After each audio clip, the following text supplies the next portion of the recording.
Thank you all for joining us after lunch. We appreciate you being with us for this last and final panel of today's UAE Security Forum.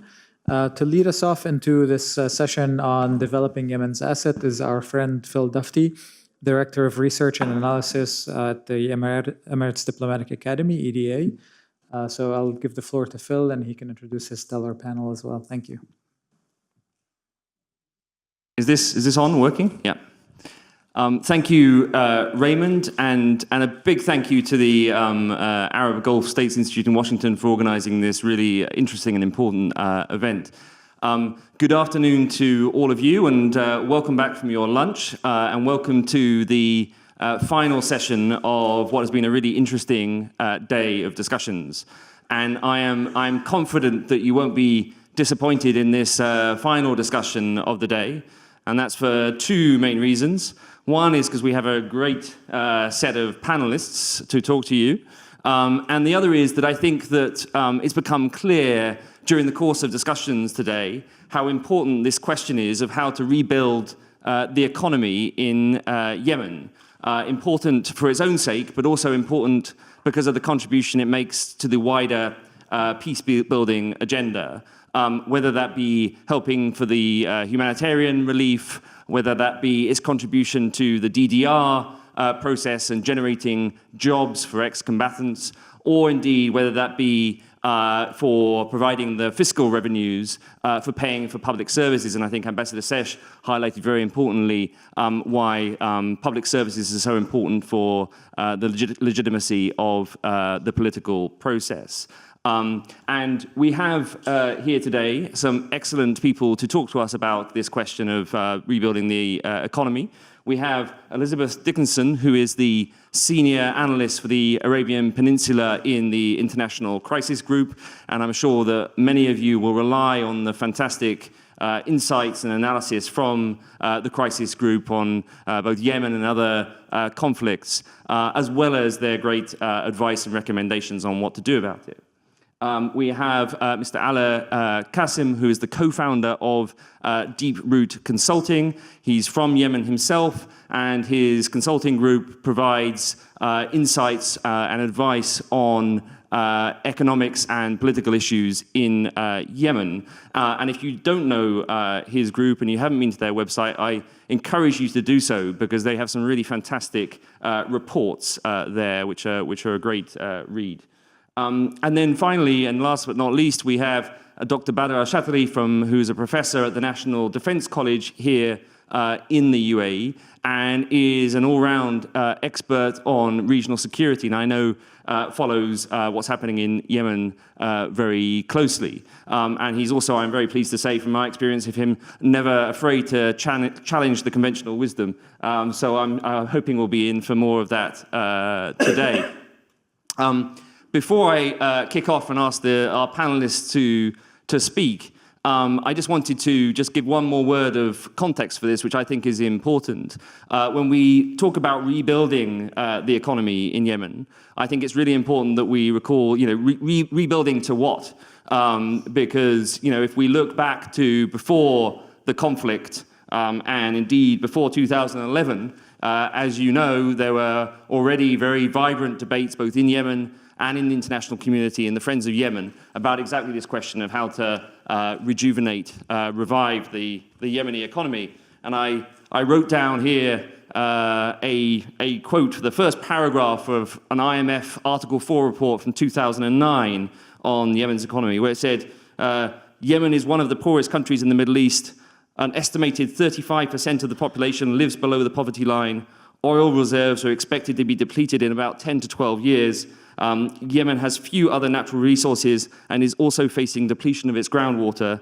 These challenges are compounded by an expanding population, poor infrastructure, weak institutional capacity, and a fragile security situation. So I think it's important we bear in mind that was the context back in 2008, 2009. And of course, a recent World Bank report said that the economy has contracted 50% since the conflict started. So it's important to bear that in mind. So with that, no more from me, and I'll hand over to Elizabeth and ask if perhaps you can start by setting the scene for us so that we have a kind of big picture of what the state of the economy in Yemen is today.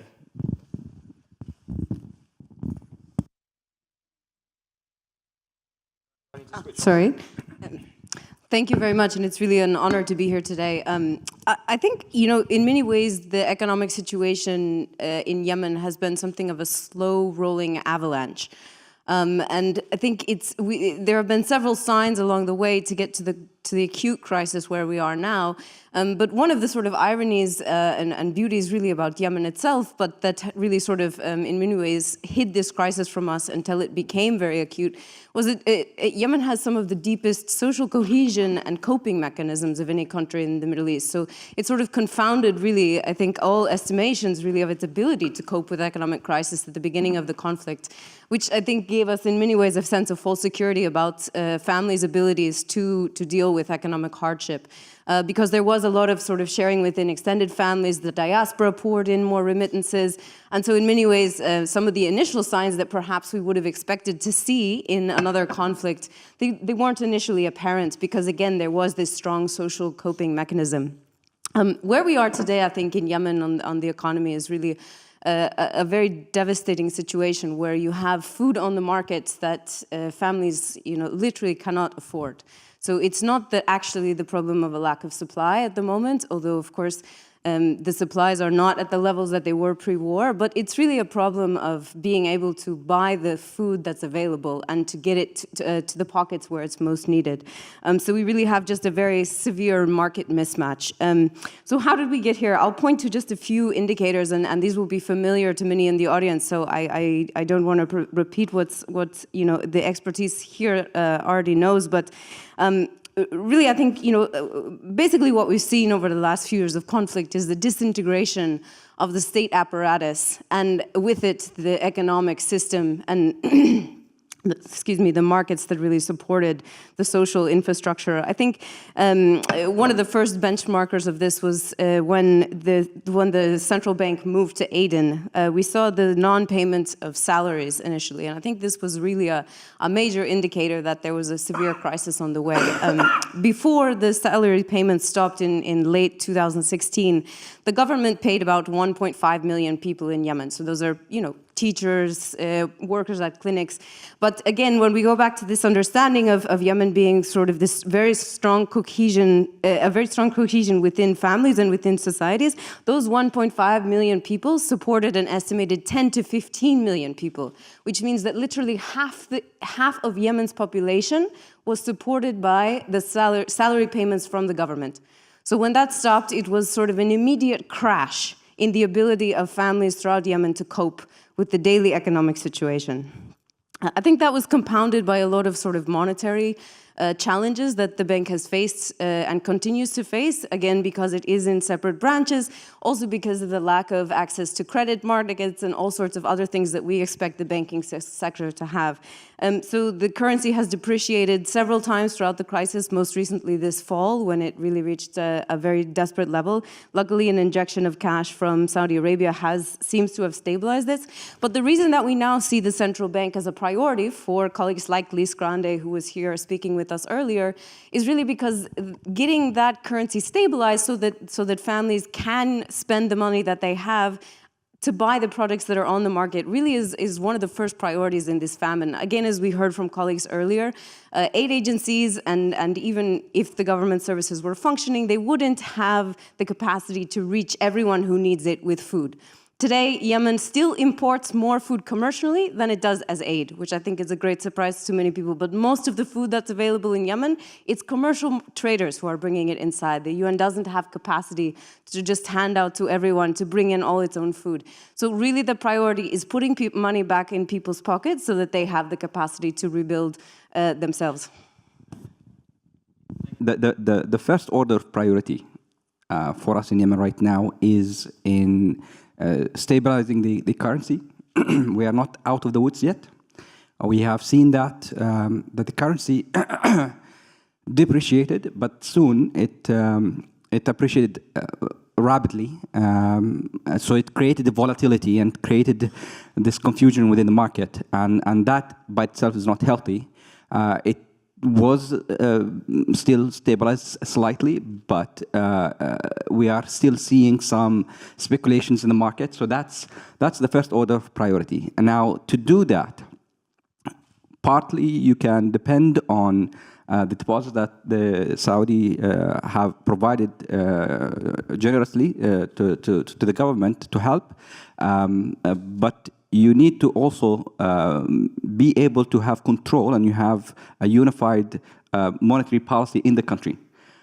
Part of the challenge that we are dealing with right now is that the central bank leadership in Aden is not in full control of the monetary policy, because it's being contradicted by decrees and circulars that are coming from the central bank in Sana'a. And that is creating confusion within the banking sector. It's creating confusion within the private sector. One of the issues that has led to this currency crisis was that after the deregulation of the fuel imports, we had multiple players who are rushing into the market to try to get hard currencies so that they can import fuel into the country. And because there was no unified process for purchasing currency, the sense within the market is that there is more demand for currency than actually in reality existed. And that started to drive the devaluation of the currency. The other challenge that also drove the devaluation of the currency was once the deposit has been announced, the other big consumer of the hard currency was the food importers. And the food importers were waiting to see how is the process going to go, because they wanted to get an advantageous rate from going through the process of the central bank and getting access to the deposit that was given by the Saudis. So what happened is that the process took longer. And the longer that the process took, the more, I guess, requests that were built into the system. And at some point, the importers lost faith in this process. And so they decided to go back to the market quickly and to catch up on their backlog of food import. And that created a rush on the currency, which resulted in panic, which resulted in depreciation of the currency. Now, in all of this, as the central bank was managing this process, there were different views that are coming from Sana'a, either because of lack of trust. There is suspicion of what is happening. Is this another tool of war that is being deployed? At least that's how it was perceived in Sana'a. So they were very resentful to a lot of those measures that were tried to be put in place by the central bank in Aden. So as long as there is this two entities competing for setting the monetary policy, we will continue to see this volatility, and this does not serve neither the currency nor the situation on the ground, the food situation on the ground, nor the economy as a whole. So the first order should be in stabilizing the macroeconomic policy and who should be doing this. And to understand why is this so important, we have seen how and it was mentioned by Les Grande that the World Bank, for example, has done a lot of extensive work to try to set up a system so that they continue to support social welfare fund payments. So they have went through out of the norm to set up a payment mechanism in which they pay through the UN agencies, and the UN agencies goes and work with local microfinance institutions. And all of that work took a long time, and a lot of money was put in place so that at the end of the day, you're paying 1.5 million recipients, and those are the most fragile group within the society who really requires the money, to pay them $23 per household per month. You have set up all of that system, and everything was in place, and then within a matter of just a few weeks, the currency depreciated, and it wiped 70% of those payments. So people, instead of receiving $23 per household per month, Now they are getting $6.50 per household per month. So that's how important is it to focus on the macroeconomic issues, and in addition to continue to support humanitarian work. The other thing that needs to be done is, of course, we need to improve humanitarian assistance and create jobs, but by focusing on low-skilled labor sectors. In Yemen, we have agriculture, take agriculture, for example. You have 54% of the Yemeni workforce is dependent on agriculture. As of 2016, 54%, almost half of the population is dependent, half of the workforce population is dependent on agriculture. So you need to put attention to and support to the sector by providing it with new advanced technologies and techniques for harvesting. For irrigation, we know that Yemen is deprived, is water deprived in some areas, not in all of areas, in some areas. So in order for us to be able to sustain our agricultural production, and especially because we are 90% importer of our food necessities, you need to look at how we can improve our agricultural techniques, and that means drop irrigations, and there are some work that is being done right now by agencies on the ground, but it's not sufficient. It needs some more scaling. The other thing as well is we need to look at other markets, like the fisheries, for example. Right now, based on 2012 numbers, almost 1% of the fish that is being captured from the sea was captured through industrial fishing.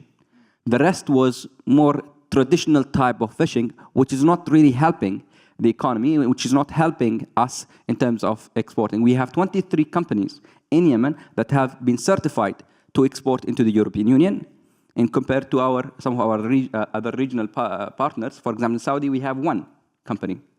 So we have the potential there, but we don't have the capacity, and we require some additional support so that we can upgrade our ability within the country, so that we can tap into some of the assets that currently exist and could be exploited.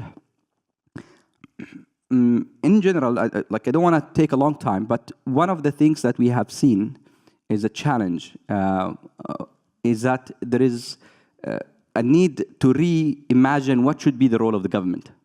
In the past, the role of the government was the provider for the citizens in all aspects. And given the challenges that we are facing as a country, we have to be very, very serious about reimagining what could the government do and what should the private sector do. And if we truly believe that the private sector is a true partner and as a serious partner that could help, and we have seen how effective they have been within this period, then we need to start thinking seriously how we can assess what are the challenges that they are facing and how we can build policies that support them. We don't have an export policy, for example. We don't have an industrial policy in the country. We have created within this current situation more barriers and more challenges, whether it's the currency, whether it's access and flow of merchandise into the country or within the country to the private sector, and at the same time we are not able to deliver as a government. So one of the much more needed efforts is we need to reimagine our role, and we need to be very serious about how we support the private sector to play a larger role going forward. Thank you very much. The question of the politics and how the economic side links to the political side in Yemen going forward. Well, thank you so much. First, I need to thank the Arab Institute, Gulf Institute for the invite, and Ambassador Marcel Wahba. And also, I just want to make one disclaimer. I am an adjunct professor with the National Defense College. I was a full-time professor, but now I am an adjunct, which means, I just teach when they need me. And I make another disclaimer that whatever I'm here just on a personal capacity, and I represent myself and nobody else. On the issue of the macroeconomic problem in Yemen, by the way, all the indicators shows that the economy is in complete shambles. There is no other way to put it. You have negative growth for the past 5 years, 6.5. The average actually in one of the years was minus 25, was 2015, I believe. Unemployment is rampant and very high. About 1/3 of the population are unemployed. You have youth bulge, you have young people under 18, maybe over 50%, which will require a job sometime soon. So all of those indicators. Also, the level of poverty now reached 75% according to one of the estimates. So you can see all of those macroeconomic indicators shows the future of Yemen to be very bleak, actually, unless we do something. But actually, not to put the cart before the horse, what we need to do is two important things, in my view. Just so in order to, the stabilization policy will work, and we can reverse all the negative trends, the economic negative trends in Yemen. Well, one is to find a way to have a ceasefire. And the second is maybe a delineation of an armistice line between the warring factions. After Hudaydah, probably that will be very possible. And then if you have an international armistice line, it might evolve into 38th parallel, the North Korea, South Korea in the future, maybe not. But actually it will give breathing space for different factions to negotiate into a comprehensive settlement. So that's one thing you have to do, and you do it very soon. Otherwise, I think any stabilization program or policy will fail. Now, there are areas where it is under the control and is very peaceful, like Hadramaut and the south. And this is one thing you can start, as the previous panels talked about. You know, we shouldn't wait for comprehensive. But it's very important also to aim at some sort of a ceasefire and an armistice line under a UN observation, so you can see who violates. But if you have a ceasefire without the armistice line, then people can just violate the ceasefire, and and it will be just a blaming game who started. So that's one thing.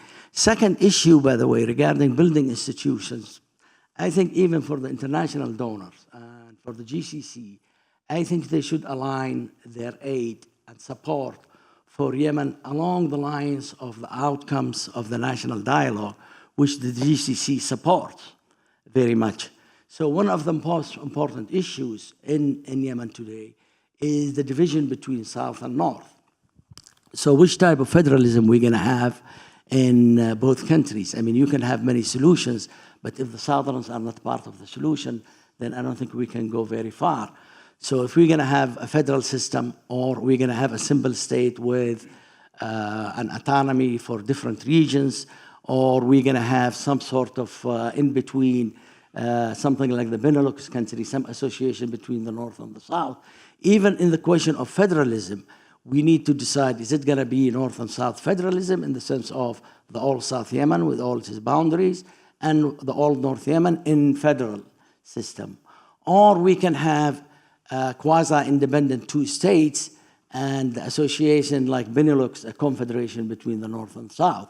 Because most of the grievances, by the way, in the South against the unification is that they've been robbed of their wealth, they've been, they lack employment, they've been dominated by the North. In fact, sometimes, I jokingly say when I speak to South Yemenis about the North, it's just like speaking to a Palestinian about the Israelis. I mean, this much there is a bitterness and bad will in the South against the North. So, I mean, we can be very idealist and support the union, but that has to be taken into consideration within the political context. I have yet to see, I mean, I'm sure there are a few people in the South that support the unification, but I have yet to see one in my personal experience. It seems to be that the idea of, actually, they don't call it secession, but they call it decoupling between the North and the South is quite pervasive in all the regions. But I stand to be corrected if someone can show me surveys that, shows otherwise. So we have to solve all those problems before we can go into a real program of stabilization. and also create, an important institutions, which is, that will maintain the domestic security, build a national army, which will be a mammoth undertaking because, regionalism is so rampant and pervasive in Yemen, and it will be very hard to build a professional army that doesn't have any political or regional or ethnic or sectarian affiliation in Yemen. So I'm not trying to paint a picture that's very gloomy, but this is the realistic picture we have to deal with. Thank you. I think Dr. Badr has highlighted very well those linkages between the economic plans and the political side, and I guess the importance of being conflict sensitive in your economic planning. And related to that, Elizabeth, perhaps I could ask you to talk a bit more about this institutional side and this question of what kind of institutional reforms there need to be to manage the economic development after conflict. We've spoken about the central bank and other institutions, but if you could say a bit more about that, I think that would be helpful.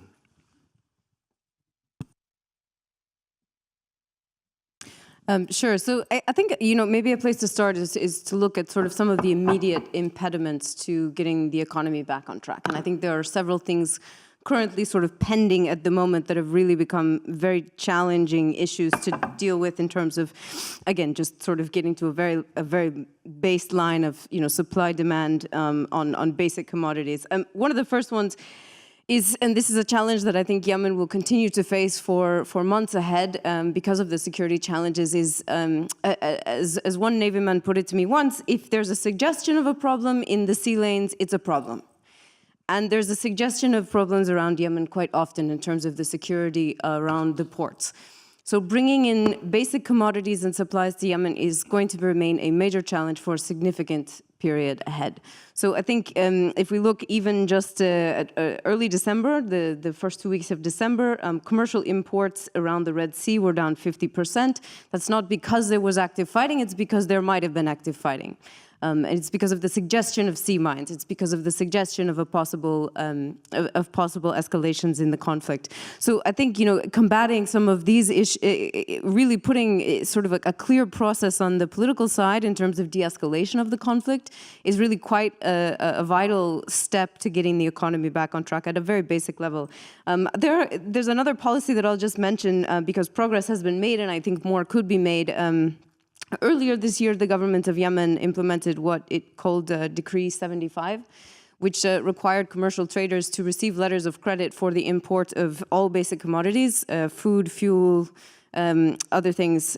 This was really a challenge for traders because most of the requests for these letters of credit did not receive a supply. So there were several months where commercial traders were really unable to provide any supplies into Yemen. There's been a lot of progress on this negotiations with the government and also a request from the UN to lift this decree specifically with regards to food, but it is still in place with fuel. And with regard to fuel, this has really been a challenge throughout the conflict, but again, remains really an obstacle to getting everything back on track. The fuel prices increased about 100% month on month from October to September, in part because of this inability to bring fuel into the country commercially. There are currently 5 vessels who are carrying fuel who are trying to secure letters of credit to get into the country to deliver the fuel. Fuel, of course, obviously everyone takes it in cars. It's used for electricity, but on a much more sort of immediate humanitarian level, fuel is very vital to the water and sanitation system in Yemen, which we all know is a vital concern in terms of prevention of cholera. So Hodeidah, for example, is a city that's actually below sea level. It requires that the electrical system pump the sewage consistently. Otherwise, the streets will start to flood. So any shortages in fuel, any escalation in the fuel prices, it really can cause a lot of knock-on effects. Then again, every time that happens, it sets back the economy even further. So, I think there's a lot of there's actually a number of sort of low-hanging fruit that we could, if we can initially target, can really sort of at least set things back on a positive momentum. And those are some of the things that I'd point to. Great, thank you. Nala, perhaps I can ask you to pick up on that point, but in a slightly wider context, because if that's about sort of getting the infrastructure back in place and working, the sort of transportation infrastructure, the energy infrastructure and so on that's going to underpin any economic growth. Perhaps you can tell us a bit more about that. And the other point I wanted to ask you about was your, you were talking about different sectors that can be empowered, whether it's fisheries or agriculture. You didn't mention oil. And as the source of most of the revenues for the government, I wonder if you could talk a bit about that as well, about the role for the oil sector.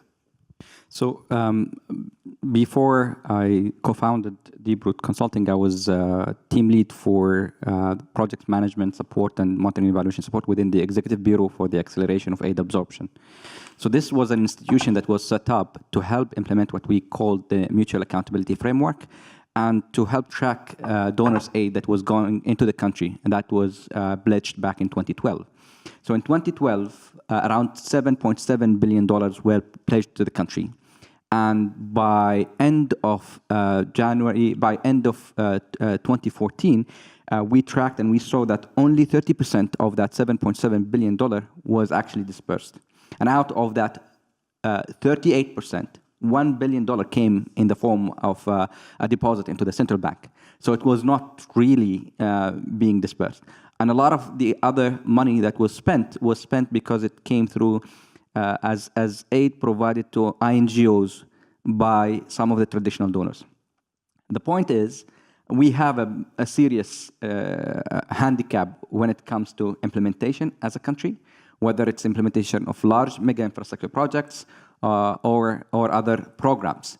And we recognized that back in 2014, and we were working within the Executive Bureau on how we help different ministries to accelerate the implementation, look at what are the bottlenecks within the different ministries and what could be done to accelerate the implementation.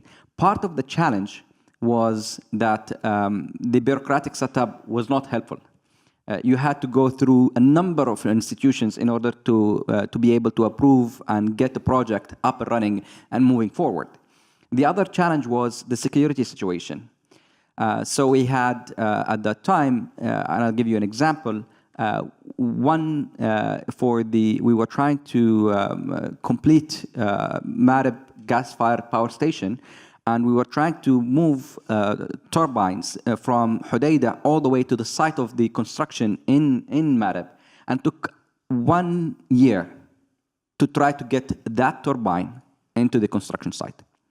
So there are challenges that we were facing that has to do with capacity, and going forward, we need to be serious about doing that. We cannot just go to operate in the same previous ways that we have done it. We have to think differently. We have to bypass temporarily some of the current bureaucratic setup so that we can implement faster. We have to look at other means of implementation that is not necessarily only going through the government. So we need to look at institutions that have proven their abilities, like the Social Fund for Development, like the Public Works Projects, like even some of the INGOs or multilateral organizations like the UNOPS. We have to look at those and look where they could fit.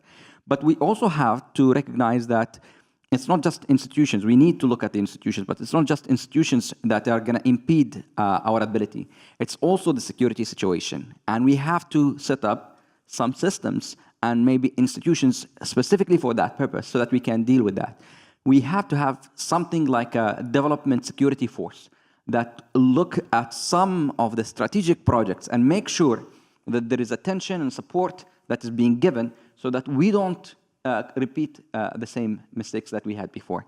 We, as part of the Development Champions Forum, which is it's a group that we convene from time to time at DeepRoot, we have looked at the institutional framework for reconstruction recovery. And the group have suggested that we set up what we call a high authority for reconstruction.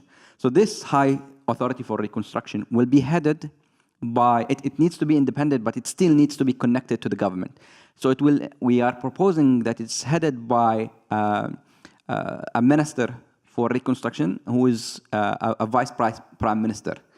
Who has that high elevated level, but who is fully and dedicated to this effort.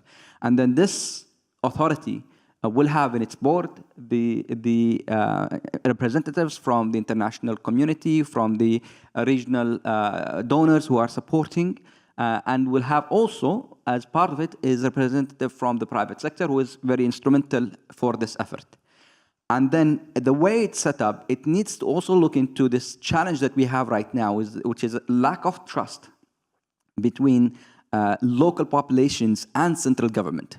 So it needs to be set up in a way where it has offices, local offices, that are empowered to set priorities, to develop plans, and to follow up with implementation, while this authority works more on coordination and on mobilizing resources.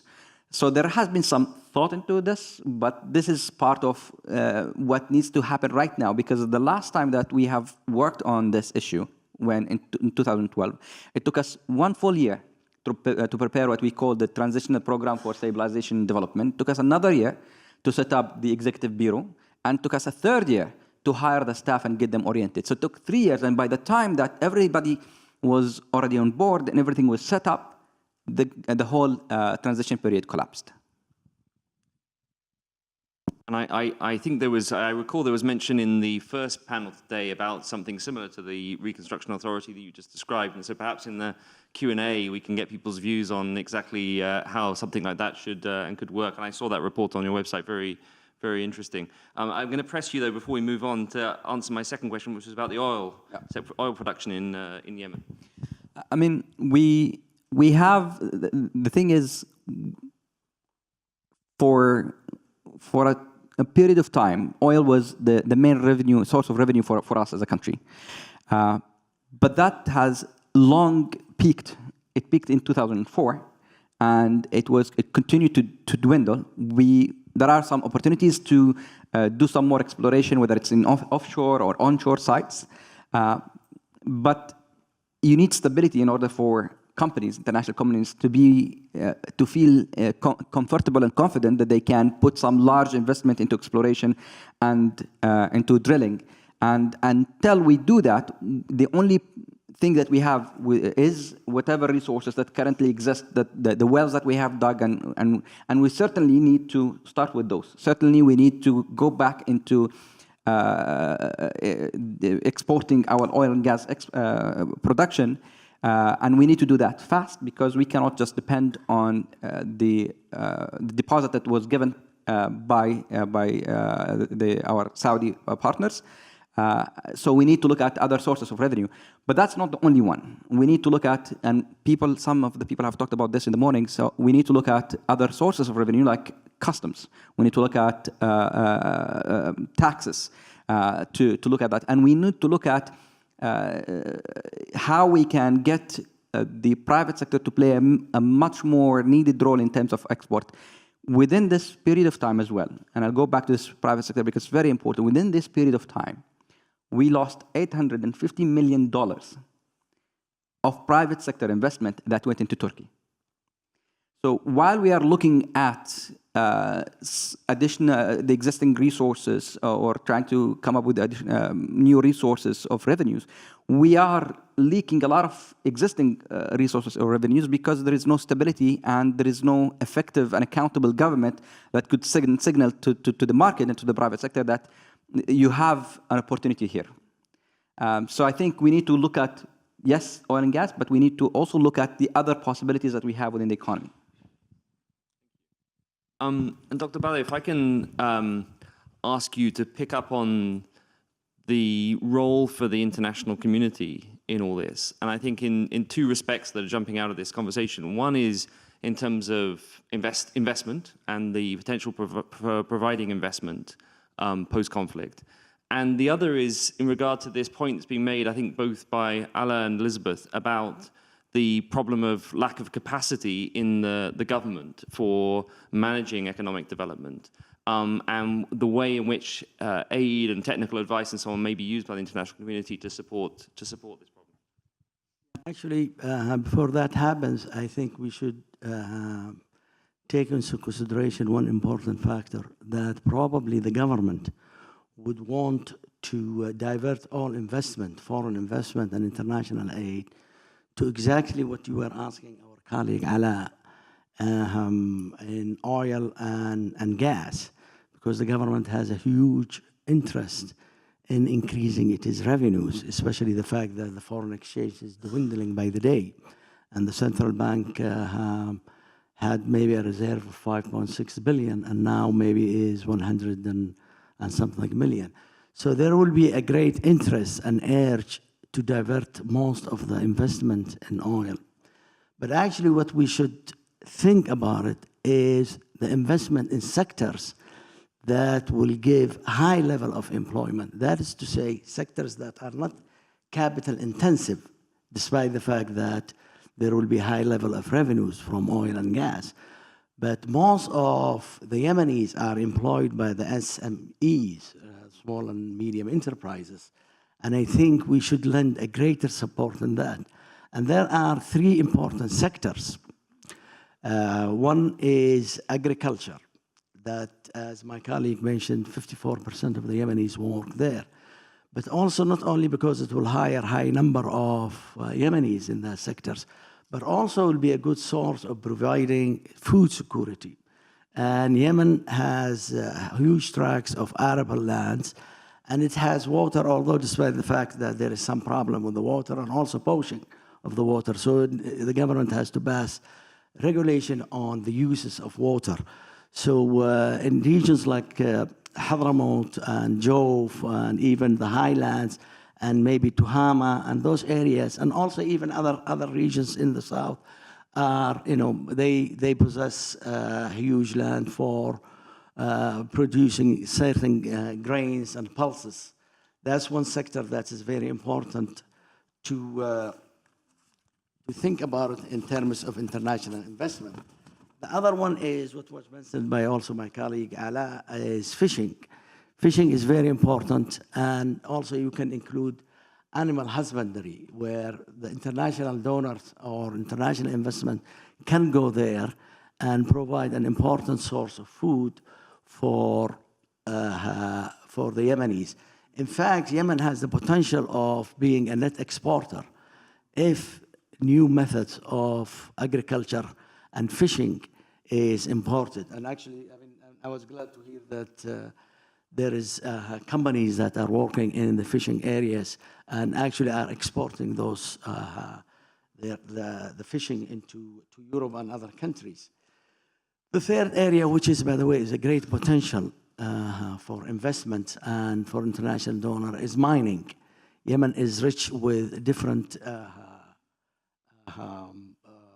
minerals, like cement production, marbles, pure raw carbonate materials, zeolite ore, and perlite ores, which are in high demand. And I think if we invest in those, there will be not only the production of those materials and export and high revenues, foreign exchange earning, but also it will employ a large number of Yemenis in those sectors.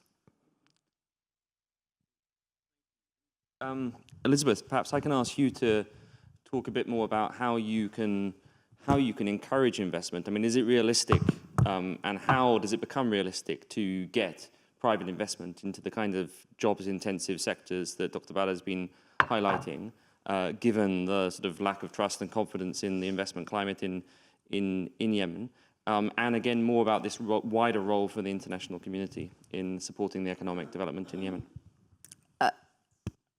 To be honest, I think realistically, it's not likely to attract foreign investment in the immediate term to Yemen.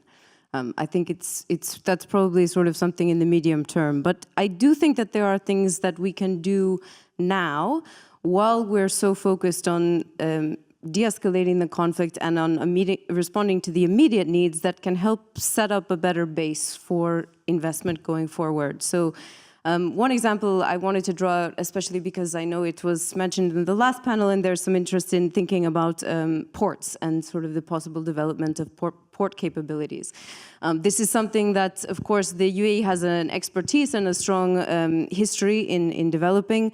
So let's just talk about sort of what that would look like in Yemen. So think, first of all, if you look geographically at Yemen, just if on paper, there's an enormous opportunity there, right? So in many ways, Aden is the perfect city to be a hub for global shipping. You can avoid the Straits of Hormuz if you are operating out of Aden. It perfectly connects the Horn of Africa, the Red Sea corridor, all the way down to South Asia. Geographically, you couldn't ask for a better position for Aden. So on paper, this is a great opportunity. But if we look today at sort of the current situation of connectivity, very interesting. I was looking at there's an index that the UN puts together every year to sort of indicate which ports are sort of most important globally to trade.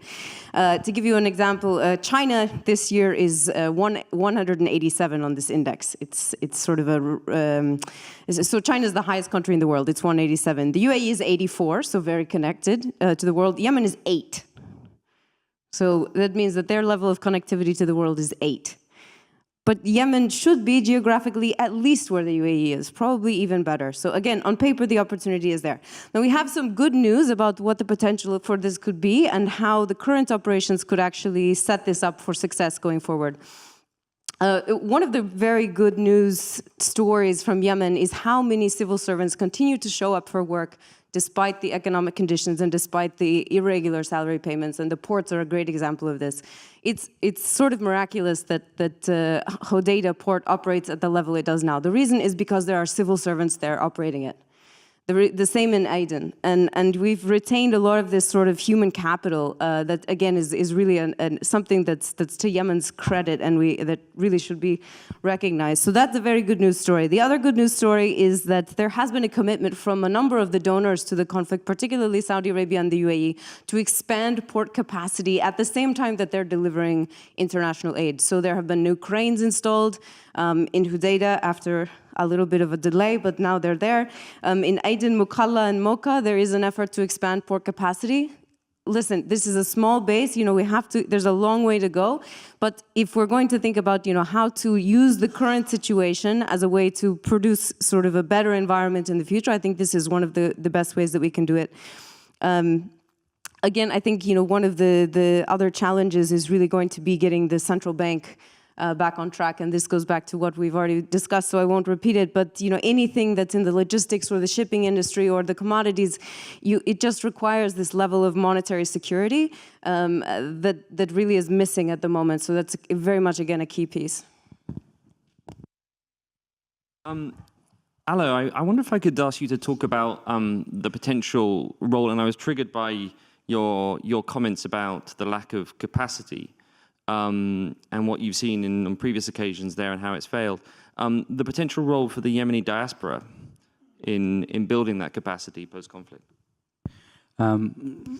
First of all, I'll just maybe also respond to your other question, because I think it's a very important question. How can we support the private sector in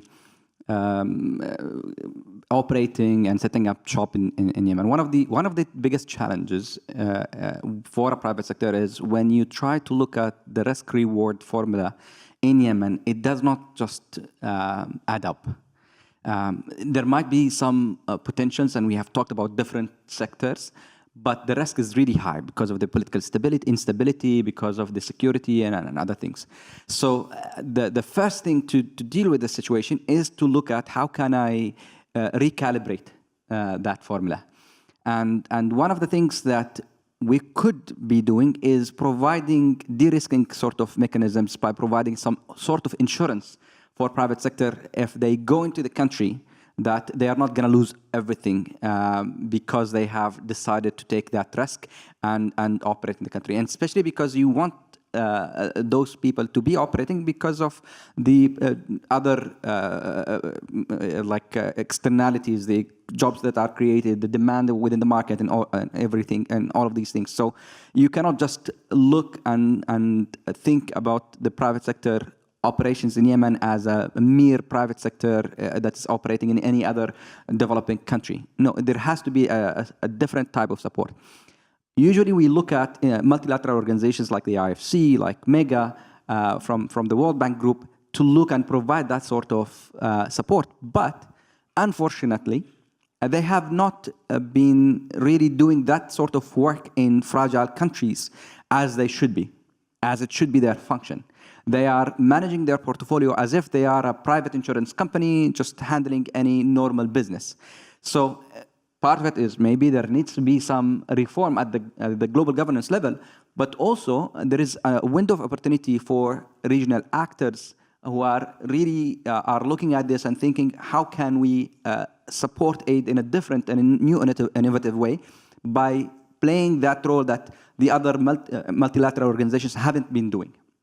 So by looking at how we can take risk and provide that sort of risk insurance, and by providing some agreements where I can be the first to take loss, but this is how aid is becoming, changing aid functionality so that it becomes more effective and supports private sector role in the country. So I think that's one of the things that we can do. The other thing is definitely we need to go back to some of the work that started in the previous transition. So there was some work that was being done for setting up a PPP legal framework. So there was a private partner, a public-private partnership law that was drafted but never passed. And this is one of those things that we need to go back and look at and see how we can support. So that's one thing. The other thing that you have asked, which I think very important, is the role of the diaspora. Within the current crisis, the diaspora continued to be one important source of stability for the country. And they continue to provide remittances that amount to the point of $3.9 billion that we estimate.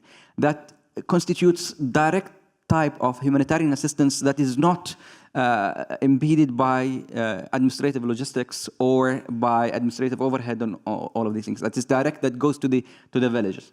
And was a source of capital that was stabilizing the country.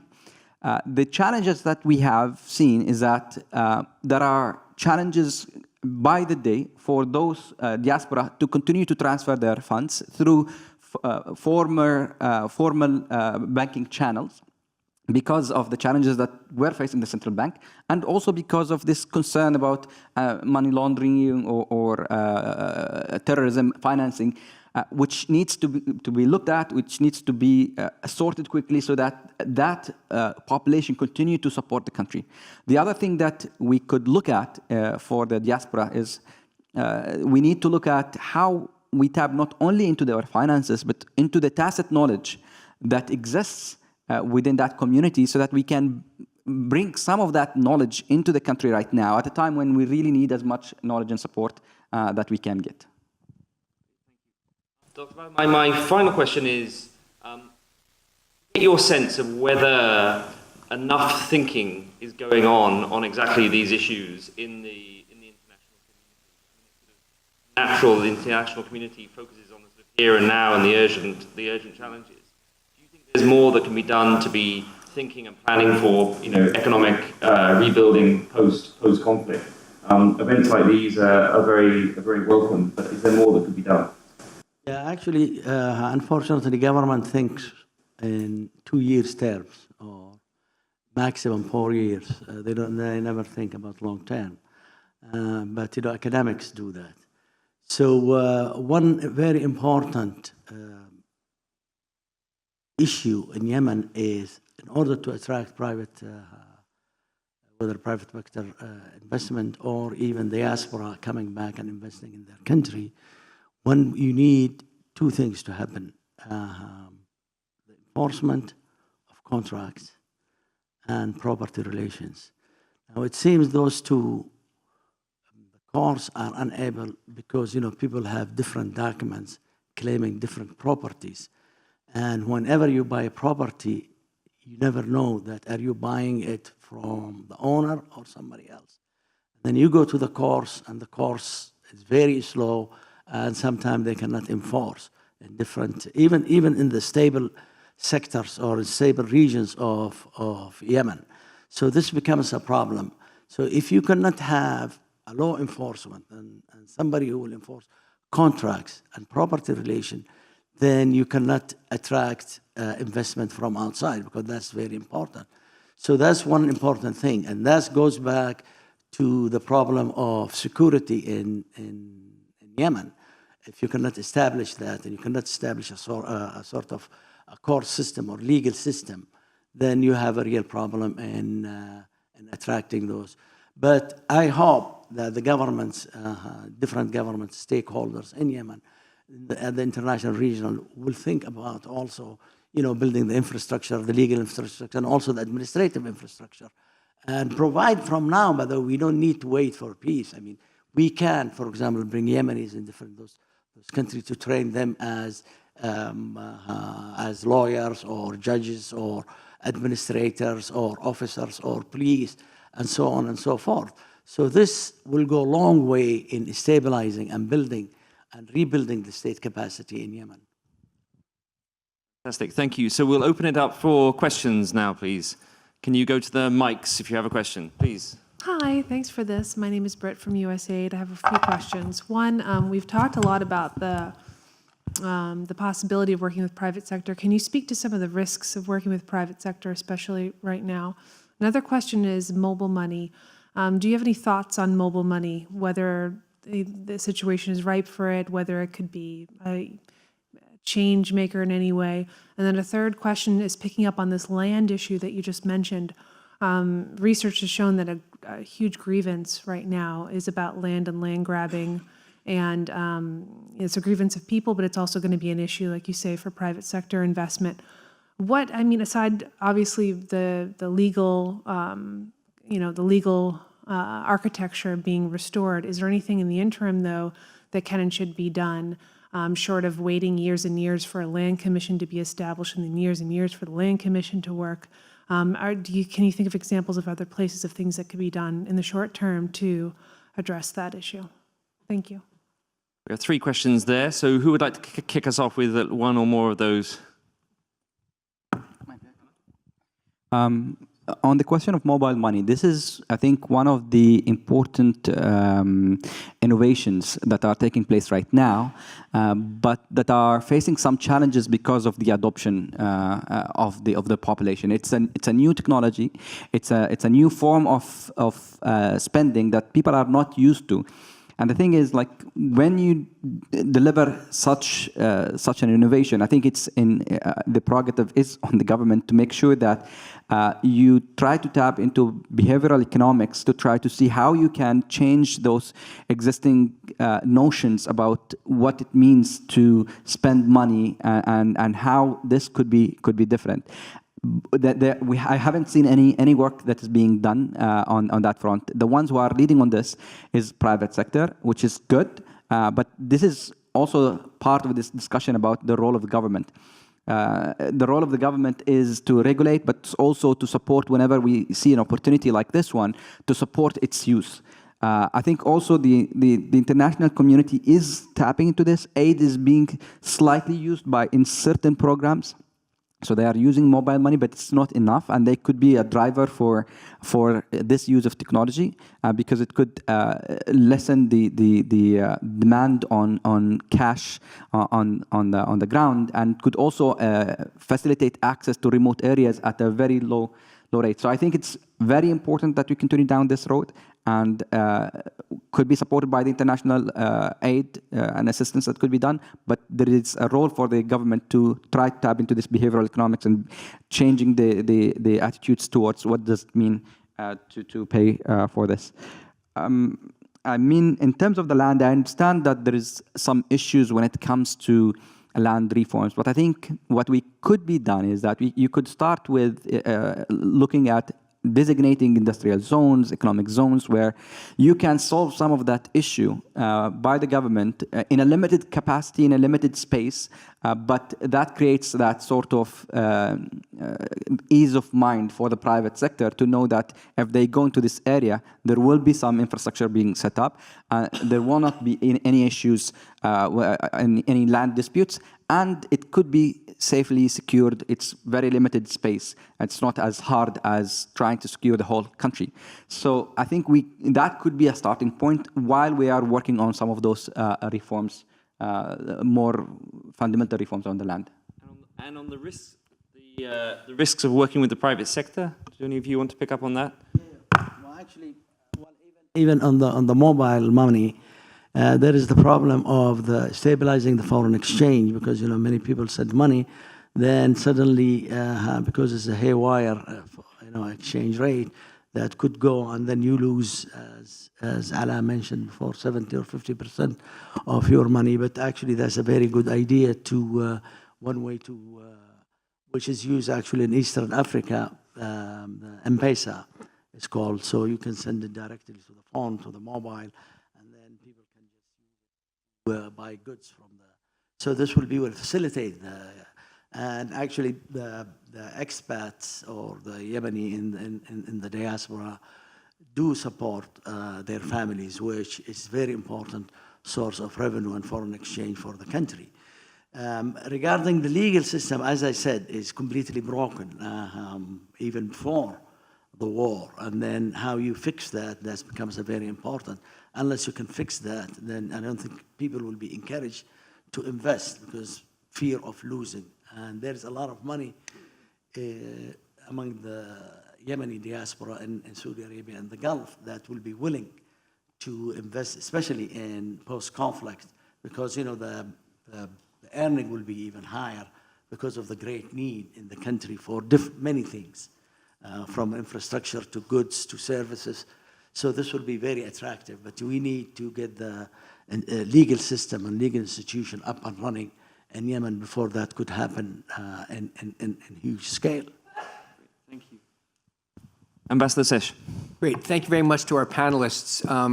And our panelists have identified and encouraged us to think about expanding the agricultural sector in Yemen into more productive areas, and have identified correctly, I think, the issue of water management as one of the impediments to doing so. The common denominator to both is Yemen's national addiction to khat.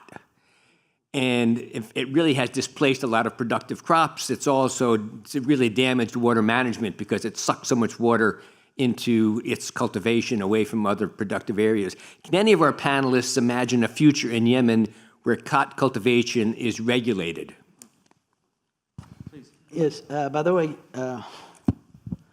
yeah, I mean, I can imagine, but one way to do it is not a complete ban of khat, right? Because this will be, people will be up in arms, and the government will not last 30 minutes if any government is intrepid enough to ban khat.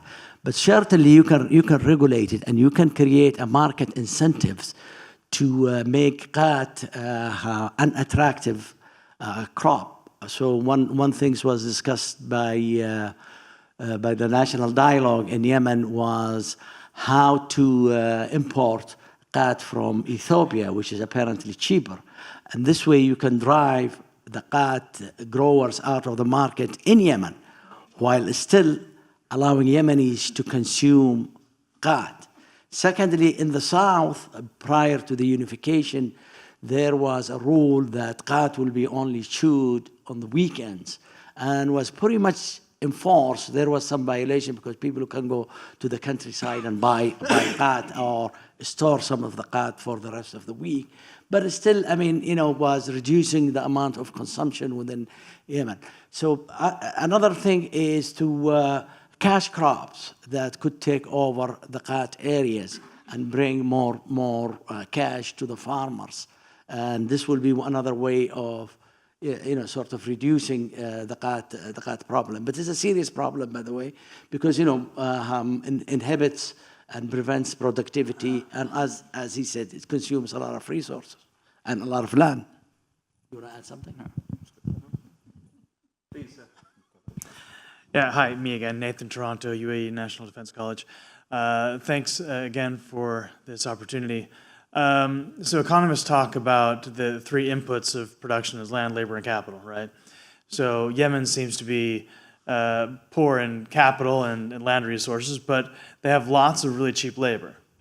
So in that, I'd like to follow up on something that Hussein Dabish said in the second session, which is why can't other Gulf states import cheap Yemeni labor to it could be unskilled, skilled, whatever, what have you, but it would be cheaper than possibly what they have elsewhere. Has anybody talked about that as an option? And what are the pros and cons of that sort of approach to using that particular Yemeni asset? Elizabeth. Yeah, I think this is already happening. I think there are several million, I don't know the exact number off the top of my head, but several million Yemenis working in Saudi Arabia. And actually, when the conflict started, one of the things that Saudi Arabia did to its credit was it extended over their work permits indefinitely. Until the conflict ended, and to my knowledge, that's still the situation. So this is a very significant number of Yemenis and remains a very important source of income. The UAE as well, a very significant population of Yemeni workers. Many have gone to Cairo and other places in the Middle East. So I think this is already happening, and it's a very good idea because, as my colleagues have said, it continues to pump cash directly into the hands of the families who need it. Anything you want to add? I mean, it's a challenge because right now we have, within the past 3 years, we have lost around almost more than 800,000 workers, Yemeni workers who were working in Saudi Arabia as part of the new labor reforms that have been implemented there. And on the one hand, we do understand that how those reforms came by and how that they are tied to the 2030 vision, and but at the same time, it is, as we mentioned, Yemeni diaspora is one of the most effective aid sort of facilities that are helping the country. So if you are looking at helping the country, then this is one of those areas where maintaining existing numbers, not reducing them, would be the starting point, but also looking at the possibility of increasing them. Now, there was, I remember back in 2008, 2009, there was the 10 reform program that was at that time supposed to be the focus of the government, and part of that 10 reform program was one of the priorities, 10 priorities for the government, was trying to build the capacity of 100,000 Yemeni workers to work within the Gulf markets, taking into consideration what are the needs, and taking into considerations that there is a challenge when it comes to sort of the training and the capacity of the workers, and building vocational training institutions that can then supply labor that fits within the market needs within the Gulf. But there remains there a political decision to be made, to be decided. But another thing that we can do is look at opportunities where businesses could be set up shop in Yemen, have preferential treatment and access to the Gulf market, so that instead of exporting labor, labor is still going to be set up in Yemen, but their products are going to go into the Gulf market. But that requires looking at whatever the trade agreements that currently exist, and look at what could be done to improve those trade agreements, so that, again, it's about recalibrating that formula of the risk-reward and giving some private sector incentive to want to set up shop in Yemen. Yeah, just can I add one thing? By the way, the real concern, and just to be quite transparent and frank, the real concern is security. Okay, so there is a demand for labor in the Gulf and Saudi Arabia, and Yemen could provide that, as you said.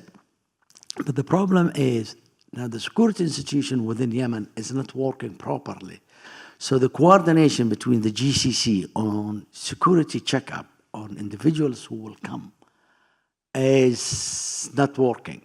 So by allowing Yemenis, at least from GCC point of view, you are taking a risk, right?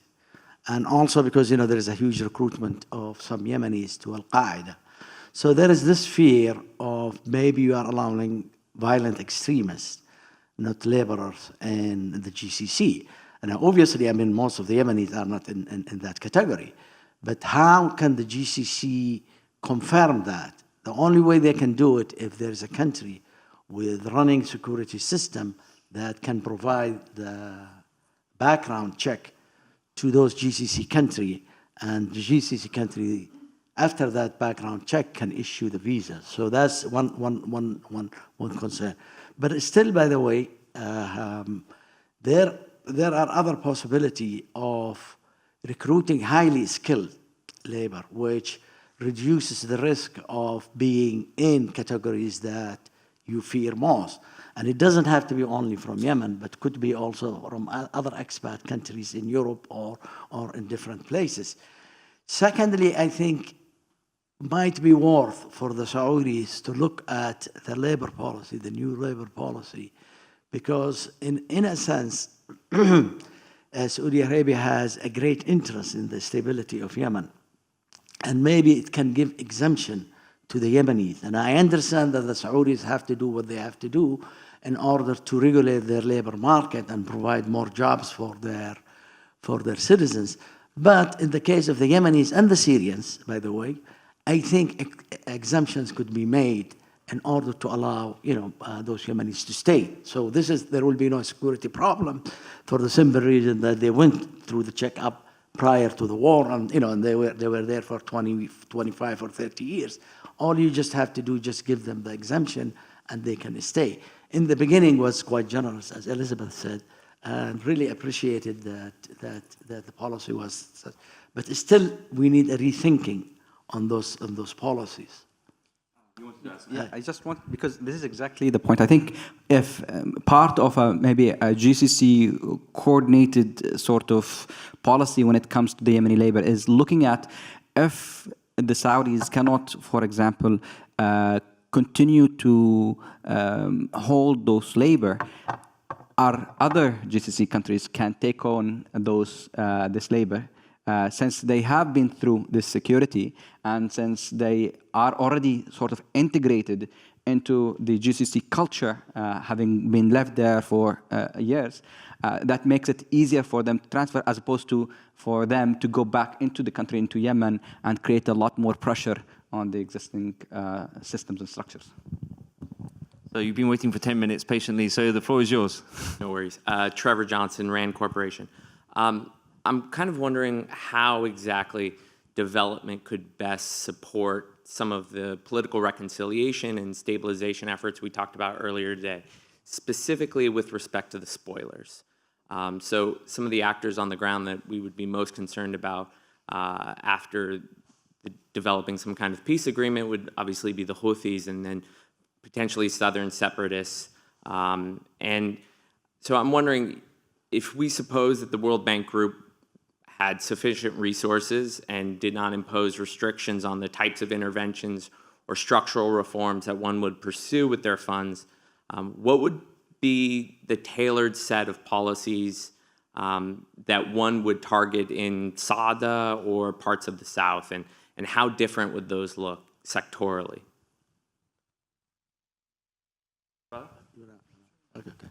Well, actually, one idea that I have about the reconciliation between the North and the South and how the international community, especially the GCC, can play a big role. By the way, a process like, the Turkish EU, if were started, that Yemen or two Yemens will be part of the GCC. So that's something that will incentivize both the Southerns and the Northerns to cooperate in certain schemes. So will be the conditions that will be put by the GCC is the more the cooperation between the North and South in any scheme, federalism or a simple state or highly centralized or whatever, then this will bring them closer to a membership in the GCC, which I think by now is clear to us that is a very important issue, simply because, leaving Yemen isolated by itself becomes a prey to other, instability or international intervention, which we fear the most, which is Iran. So that dialogue could be started, and that could create the incentive.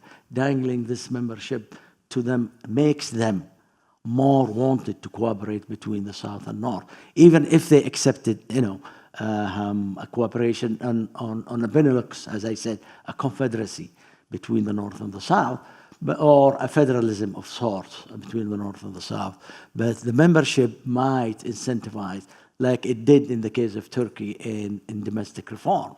So this is one thing that the GCC can do in order to reconcile the irreconcilables.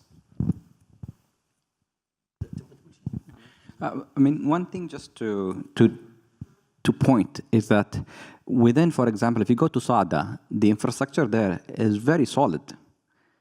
The roads are all well paved, electricity is running, So, I mean, definitely you could look at what could be more, but right now they're already at an advantage because of how they have been performing. We've heard about the possibility of having economic corridor from Saudi, since it's on the border with Saudis, which would give natural advantage to the private sector there to have access to the Saudi market. But I also would like to be cautious about having preferential treatment of development when it comes to the areas based on grievances, because other areas have been also been affected very greatly because of the war right now. If you look at Taiz, there has been huge destruction in infrastructure and lots of casualties in terms of human capital and individuals, basically. So if we start to be a bit more visibly differential about our treatment, that could create other pockets of instability in the future. So we need to be careful about this. And it hasn't, at least from the research that I have read, it hasn't shown that it has been very successful when you create sort of economic incentives for parties to go into peace.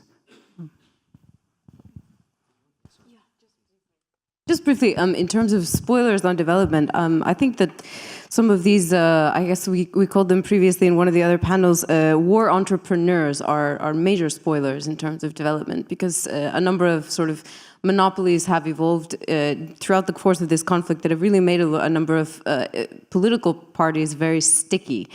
So, you know, everything from fuel black market to smuggling across borders to sort of even the movement of Qat has been linked to various political actors that now makes them very reluctant to compromise on certain things, and certainly when it would come to development contracts, probably is going to make them a spoiler.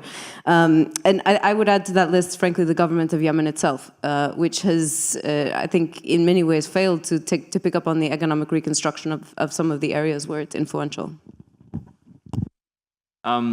Ambassador Sesh wants a second shot of the question. We'll take two at the same time, because I know you've both been standing. So we'll take the last. I don't want to monopolize. Let this gentleman go first. He hasn't had a chance yet. Yeah, please. Oh, thank you. I have two questions. My name's Athol Yates from Khalifa University. First question's a practical one. The second one is a philosophical question. The practical question relates to foreign direct investment. So this is the medium to longer term thinkings. So what are the parties thinking about the need or the regulation of foreign direct investment? Much of it is good. A lot of it is very bad, particularly when you get foreign enclaves being established or the exploitation of natural resources to the point of depletion. Are there some thinkings about how to regulate this, or will it be open slather? The second question is a philosophical one, and your assessment of what the donors and other parties involved in the reconstruction process. And it relates to what's the role of the private sector versus government. Many, and I'd say Western countries, think ideologically that government is a drain. It sucks up resources and it stymies the private sector. Hence why there's a lot of opposition to strong governments and a preference for privatising state-owned assets and giving private sector free sway. So what's your view on what the donors think ideologically about the role of government versus private sector? And we'll take your question as well at the same time as the session, then we can... Sure. Okay. My question has to do with where Yemen figures on the resource utilization ladder, if you will. We talked about fisheries. My sense is, and correct me if I'm wrong, Ala or others, that Yemen's fishermen harvest the fish, but they go elsewhere to be processed. So the value added goes to another country. And the same thing with minerals. Yemen harvests the minerals, but they go elsewhere to be processed and put into products and put into finished products. So Yemen is at the bottom ladder, at the bottom rung of the ladder. How do we elevate Yemen into that next, second or third step so they can actually get the value added and make the money that they've earned from the resources themselves? So three questions, one about good versus bad FDI, one about the sort of philosophy around the public versus private sector that donors might have, and the third about value add in the resource sector. Who would like to pick up on one or more of those? So, in terms of the FDI, has there been thinking about how to manage it? As far as I know, no. Simply like that. There hasn't been a lot of forward thinking. People are so consumed by the moment and how to deal with all of the fires that are in front of them. And so it is still a very important question to look at. But right now, I don't think that we have the luxury to even entertain the idea. We need as much foreign direct investment as we can get, and we can look at how we can deal with the ramifications later on. In terms of what is the role of the government and vis-a-vis the private sector, I think we need to look at the track record, and the track record for government performance in terms of delivering services or in terms of managing some of the state-owned enterprises hasn't been very, very stellar. And on the other hand, we have seen within the war how the private sector has continued to maintain operations to provide even the most basic needs of the population, whether it's importing of fuel or importing of food. That said, it doesn't mean that we give carte blanche to the private sector. No, and that's why we are saying is we need to go back and rethink the role of the government. I don't believe that we have a strong capacity when it comes to regulating the private sector. And this is one of these things that we need to start right away with. Because if we want to give a bit more space to the private sector, we need to be ready to also deal with the ramifications. And we have seen that firsthand when we deregulated the fuel import market.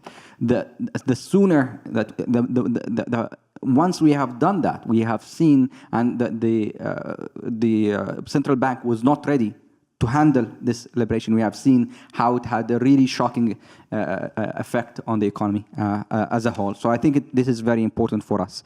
In terms of resource utilization, this is also another thing that where we need to look at and see how this could be done, because there are large opportunities if you start putting some value-add work on your raw materials, but it requires investment, it requires some access to financing, and you're not going to be able to do that. I was talking to the CEO of Broom, one of the largest fishing basically companies in Yemen, and he was telling me that, for example, it costs around $5 million, which is small, but in a Yemeni sense, it's still large, to set up an aqua farm, a moderate aqua farm. This could also go $10 million, and people are not willing yet to invest that money if there isn't some sort of facilitation that is being provided by the government, if there isn't like an export incentives for people to put that investment and sort of to protect it. That's why like we were talking about the look of industrial zones, the look at some export policy, so that people then are going to be incentivized to go on and set up those value-add transformation type of industries. Can I just add something about the FDI? No question about that. By the way, nobody comes to invest simply as a philanthropist. They want to maximize their profit. That's true. Just to connect the two questions, though, and then I'll go back to the public versus private. So in the initial, I think Yemen should attract as much as it can of foreign direct investment. But once those investments are committed to Yemen, then the bargaining power of Yemen shifts and becomes stronger vis-a-vis foreign capital. Because why? They get already, there's a sunk cost for those companies. Then you can ask for things that the ambassador has raised, where you can increase the level of value added, in the sense that instead of shipping fish, fresh fish to different places, then maybe you can ask for packaging, and the packaging could have a multiplier effect by producing factories that will produce those packaging, and so on and so forth, and even training for cadre of fishermen and women. So in this sense, how your bargaining position changed. But at the beginning, I think it'll be wise just to attract as much as you can, because also you need the jobs that will be generated from this. But then after that, then the bargaining changed between capital and the host country. That's one. Now, on the philosophical issue, the public and private, by the way, I think the empirical evidence is not there. I mean, you can look at China and the role that the state played, or even Taiwan, and you can see how much transformative the state was in those economies. Even look at United Arab Emirates. What drives the development in UAE wasn't the private sector, simply because we don't have private sector. So it's a structural problem, right? So the state has to play a bigger role in a country like UAE because it didn't have the strong private, initially. I mean, now, of course, it does, especially in Dubai. But initially, it didn't have. And I mean, nobody can deny that a public company like ADNOC and the amount of the impact it had in transforming Abu Dhabi economy is just tremendous. So the numbers do not support either way, right? I mean, you look at the United States, 19th century, where they had strong private sectors that completely transformed the economy in the United States. Well, we don't have the Morgans and Vanderbilts and those people who, the tycoons of American industries in UAE or in different countries. So the state has to play this role, and this is part of, in fact, might be of attracting foreign investment by providing public goods, for example. Thank you. Yeah, I was just going to say very briefly, I mean, in terms of, this maybe is one thing actually that the GCC might be able to effectively do in terms of raising the level of products that are particularly incentivized to head into the Gulf economic region. Something that's worked successfully in some of the US free trade agreements that have been signed over the past decade in terms of increasing the quality of imports, for example, from Latin America, is putting basically a high bar on the products that are allowed to enter the US. So this basically forces importers, to reach a higher level of import, right? So I think the GCC can look at maybe some of these models in terms of, how do you create incentives for exporters to bring their product from here to here in order to have this huge economic opportunity of entering a larger market. I guess I just want to make one other point about this idea of sort of raising the bar, and just to bring it back to the here and now, I really want to stress again the urgency of the need in Yemen to address some of the current concerns of the conflict, and the one that I'll mention is just education and sort of the level of performance for the students of the future in Yemen. If we look at the levels of stunting right now in Yemen, and this is children who aren't receiving even enough food to properly develop, it's really staggering. And that means that a whole generation of Yemenis are not even going to have the capability to perform in school, even if they have the access to the best education possible. So we really need to get in on this now. So if we're talking about sort of improving the Yemeni economy in the long term, we have to start looking right now at what are the impediments that we're laying now into the groundwork. So one is just getting the education sector functioning, and the other one is just meeting the basic needs of healthcare and food for the population. Because again, unless we do that, there is no future to plan for the next generation. It's a very important way to finish. Thank you very much. I found that a very rich discussion, and I thought that our panelists came up with a whole bunch of really powerful ideas on a number of themes. One was which parts of the Yemeni economy can be developed and have the most potential for growth. Also, the question of the institutions and how the institutions need to be reformed or supported to implement economic development plans. And thirdly, this question of the role for the international community in enabling and facilitating all of that. So thank you very much to our panelists.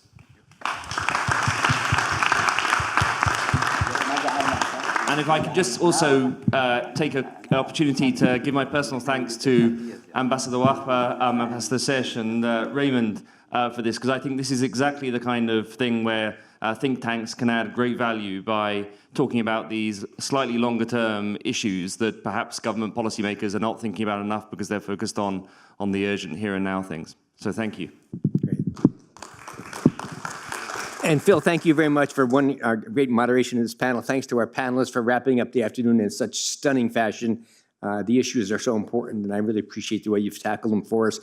And as if you haven't heard enough from me today, I now have the pleasure of thanking you all for joining us and saying that, again, it is so important for us as an institution to come here to be able to gather you, hear where you live, and hear from you directly. It really does enrich our ability to understand the perspective from the Gulf and bring that back to Washington with us to help enlighten people as we speak to them and give them a better sense of what the dynamic here is in the country. So thanks to all of our guests, including Tim Lenderking, Denise Natali, who came so far and spent the entire day with us. We really do appreciate your interest in this issue. Thanks to our guests who have come and have gone.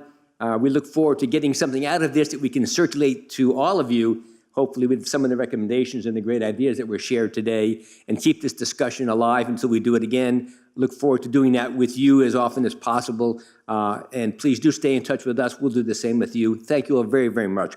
Oops, I forgot one more thing. Another thank you to our hosts and our sponsors, Lockheed Martin, the AmCham Abu Dhabi, the National, Etihad Airways, and NYU Abu Dhabi. Thanks, everybody. We really appreciate it.